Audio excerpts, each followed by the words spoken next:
پیسې دله در کومه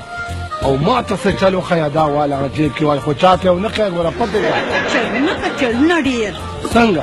هغه پوردلې پېژنې پوردلې هغه کارغه یادې نه نه نه هغه د کلي چې ټولو چرګانې پټوي او بیا د ځانه د کلي مشر هم جوړوي ځان وا پېژنم ولې ته داسې کار وکړه چې د هغه کور له ورشه او یو څو پټاخې ځان سره یوسه بس په کور ته یې وروله بس نور باقي کار کوه وای د رښتیا ډزې پې ولې نه کوم وای خو ګوره دا د پټاخو چل دی راته خو خیل اورې که نه پیسه کې طاقت ډېر زیات دی الله یې د ښې ورځې خاوند کړه رښتیا خبره واوره ها ترور اوې د هغې په کور کې د رشته هم ګورم وایم صبر وکړه ترورې اول خو چې دا کوخان نه بدل واخلم که نه بیا به رشکې ته لاړه شي که نه نه رشتې ته وای نه زه رشتې له ورځم خو که رشتې را نه کړه که نه بیا یو څو پټاخې نور یې ورکړه وروله نو زه به ورته کوخان په ګوته کړم بس همداسې ښه ده خو زه هم دا پیسې راکې نه لاس کې د بد ښکاري څه ته رانه دا پیسې غواړې زه هم یو 500 روپۍ راله نورې راکړه الله یې د ښې ورځې خاوند کړه لاړم درنه اوس زه وایې ښه ورځ هم د جمعې ورځې نو زه کوګیا ګورم وله سره بچوګیا نه رشته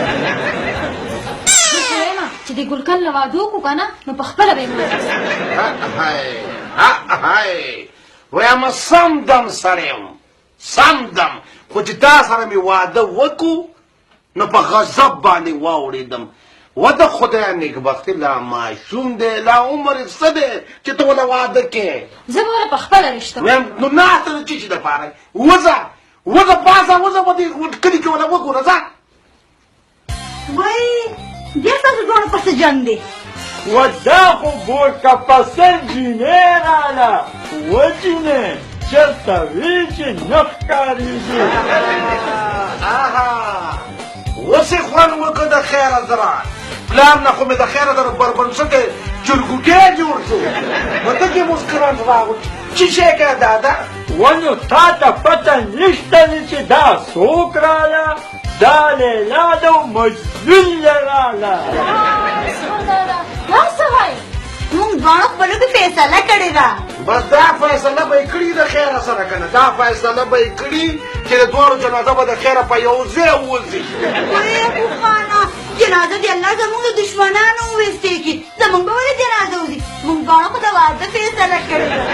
داسې وې دا کومه خبره کوې ګورکه په سر ترور